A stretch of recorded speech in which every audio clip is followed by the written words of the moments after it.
SJC-12534, Jonathan Mullane v. Barclays Bank, Delaware.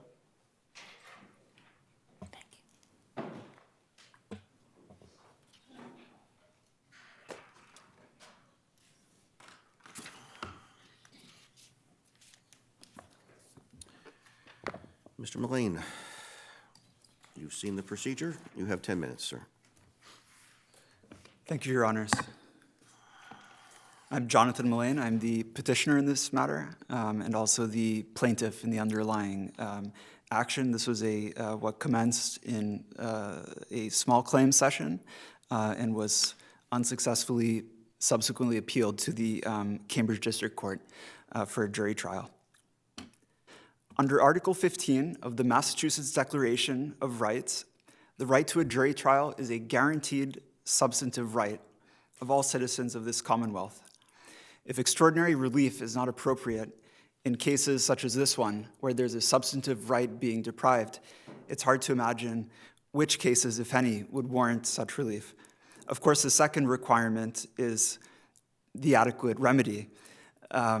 Is there any other way I could successfully go about trying to claim a jury of six trial? While in theory the district court should have granted this request, not only was the jury trial denied, all subsequent appeals were denied.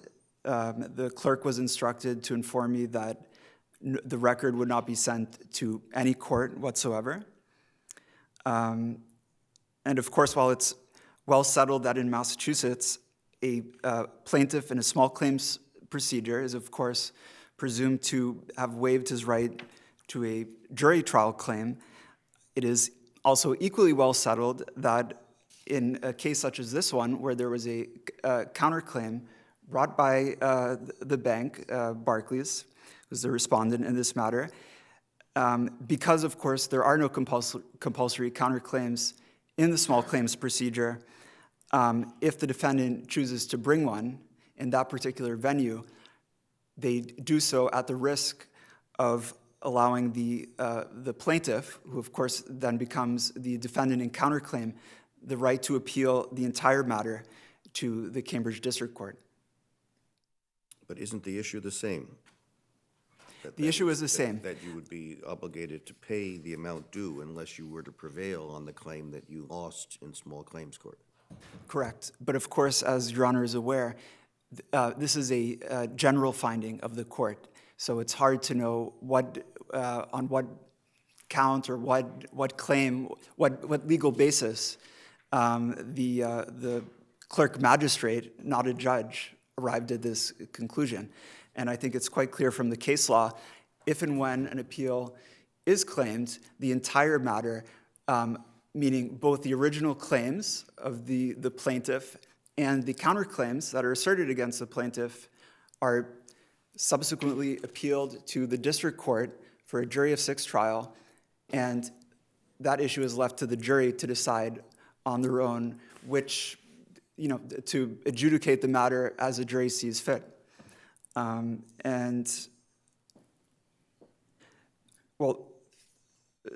Perhaps first I can start with the case law. I believe it was in the supplemental authorities that I filed with this court, one of which is Fajal v. Anderson. That's a 2000 case from the year 2000, appeals court decision. The plaintiff's right of appeal could have been revived if the defendant had filed a counterclaim. Then, of course, in 2007, this very court arrives at the same conclusion. I cite Stevenson v. Mackey, where this court wrote, had the defendants asserted a counterclaim, the plaintiffs would have had the right to appeal an adverse ruling on the counterclaim. I've been unable to find a single case supporting the district court's decision categorically denying a defendant in counterclaim, such as myself, the right to any jury trial whatsoever. And just perhaps because it's so relevant to this matter, I will actually cite the findings of the Cambridge District Court, where the judge wrote, the defendant in the cross-complaint, Mullane, does have a right to appeal. However, in this matter, the defendant alleges essentially the same claims as he did as the plaintiff in the case in chief. For this reason, the defendant in the cross-complaint is not entitled to appeal the judgment. From my perspective, this is simply placing res judicata, issue preclusion, on a vertically as opposed to horizontally. What I mean by that is, in the very same action, the court is simply saying, look, because this matter has already been adjudicated by a lower court, in this case being the small claims session, you don't have the right to even address that on appeal. By extension, the SJC would not even exist because, of course, the vast majority of cases that are being heard, the specific issues that the petitioners are addressing before this very court have already been raised in lower courts. So by this logic, no party would have the right to even address it at the SJC or the district court, any higher court within the same action. And on that point, I cite this court's decision in DiGiacomo v. Quincy, which is a 2016 case. And of course, the third prong of res judicata being that for issue preclusion, it must be a matter that was previously litigated in a separate independent action.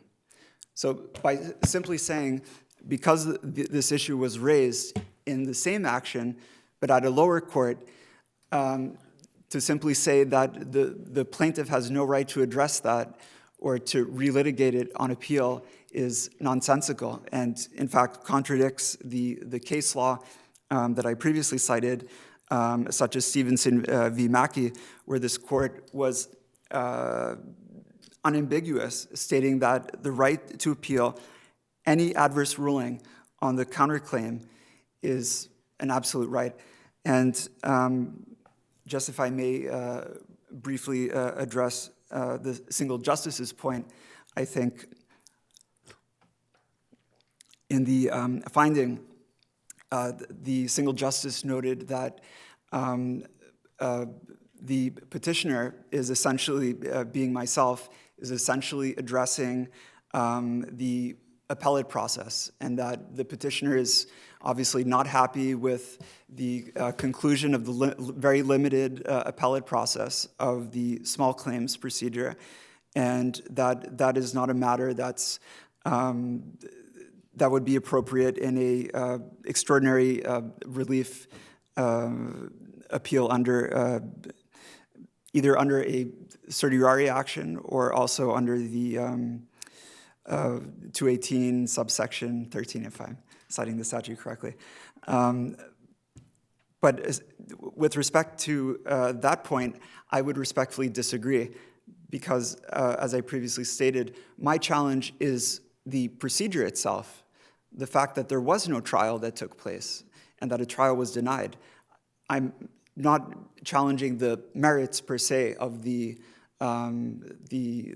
judgment of the small claims magistrate. So that, I think, is perhaps the distinction. And then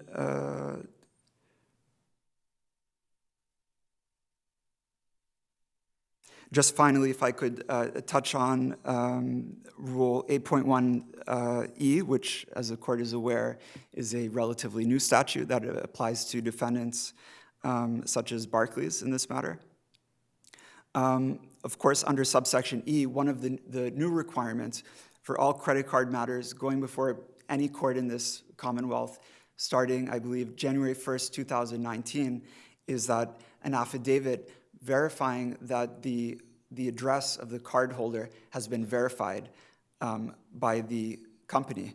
And of course, that was one of the issues that I had raised throughout this entire procedure at the various stages, being that at all times, the correspondence of the defendant, Barclays, was being mailed to the incorrect mailing address. Of course, I don't have grounds to argue that Rule 8.1 or any parts of that rule have been violated, obviously, given that it hasn't come into effect, or it hadn't come into effect at the time in question. Nevertheless, under the Fair Credit Billing Act, which was the original claim of the small claims matter, the defendant is obligated to conduct an investigation whenever there's a billing error disputed by the customer, by the consumer. And of course, it stands to reason, even if an affidavit wasn't required, it stands to reason that if the correspondence of the bank was being mailed to the incorrect address, obviously the bank's procedural requirements under the FCBA haven't been met, because de facto they haven't conducted any sort of investigation if the correspondence wasn't going to the correct address. All right. Thank you, Your Honor. Thank you. Ms. Rossi?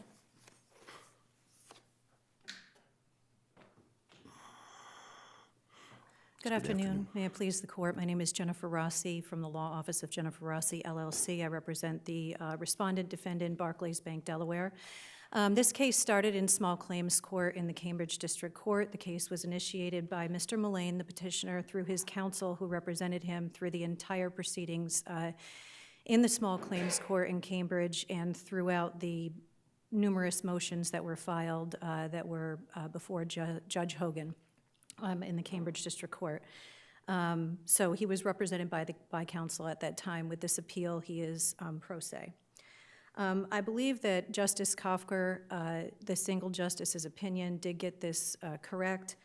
One of the things that Justice Kafker pointed out is that what Mullane seeks to do here principally is vacate the judgments that were issued in the Cambridge District Court.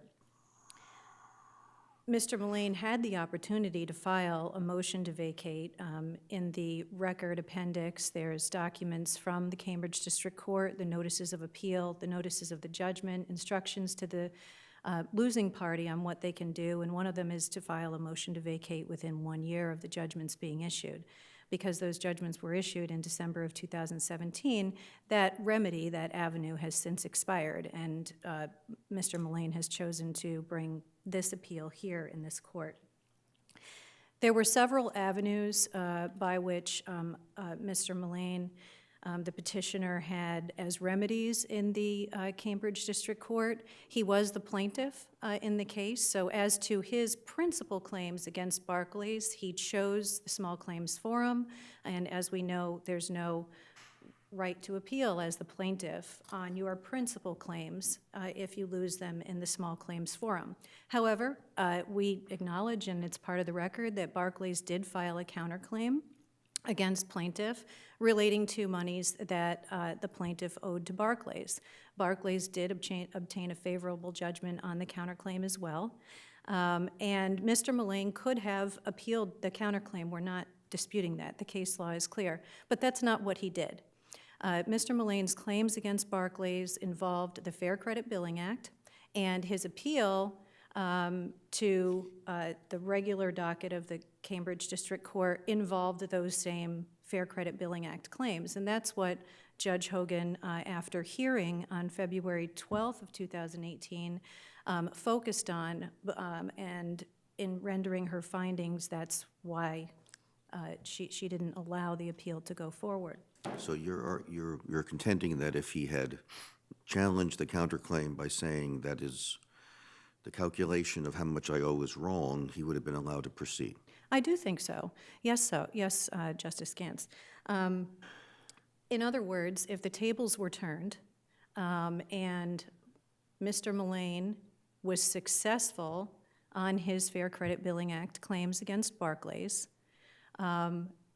and he was also successful on Barclays' counterclaim against him for monies owed, Barclays' only avenue of appeal would be to appeal the decision on the Fair Credit Billing Act claims, because those were Barclays was the defendant as to those claims. Barclays would not be able to appeal the finding as which was Barclays' claim as plaintiff in counterclaim seeking monies from Mr. Mullane. It would only be able to appeal the Fair Credit Billing Act claims. What Mr. Mullane does here is petition this court for relief that he characterizes as certiorari and declaratory relief. In the end, what Justice Kafker found was that the relief sought by Mr. Mullane was denied because, quote, an adequate alternative remedy exists, which Mullane already pursued and exhausted in the Cambridge District Court. And indeed, Mr. Mullane did exhaust all of his remedies available in the Cambridge District Court, and the record shows this. 2 of the 4 elements of a certiorari claim involve, number 1, no other reasonable adequate remedy, and number 2, no substantial error of law apparent on the record. Mr. Mullane's appeal here in briefing doesn't indicate any error of law on the record. It doesn't indicate any error of fact. In fact, the judgments in favor of Barclays are prima facie evidence, according to the Tadino case from this court, that Barclays' claim was successful and that Barclays proved its case and that plaintiff failed to prove his. Certiorari is available to correct errors in proceedings, and we don't have any of that here. Unless the court has any questions, I would like to just close with 2 important points. Number 1, I don't disagree. Plaintiff would have had the right to appeal the counterclaim. That's not what he did. He did not do that. Plaintiff appealed his own claims, his principal claims against Barclays. As the plaintiff in a small claims case, he can't do that. And secondly, I don't want it to get lost in the record. On page SA-169 of the supplemental appendix, the first full paragraph notes that when Attorney Mullane, the petitioner's father, represented him in small claims, after our hearing on February 12th of 2018 involving the post-judgment motions, if you will, Judge Hogan took the decision under advisement, of course, but told us to go pick a trial date. And we went to the clerk's office in small claims and picked a trial date, and at that time, the clerk asked us, do we want a judge or jury? And the decision was a judge. That was Mr. Mullane's counsel's decision was a judge. So this whole idea that he needs a trial by jury, not only is it not available to him procedurally, but his counsel who represented him at that time chose the judge. Judge Hogan rendered the decision. There was no need for a bench trial. Thank you. All right, thank you.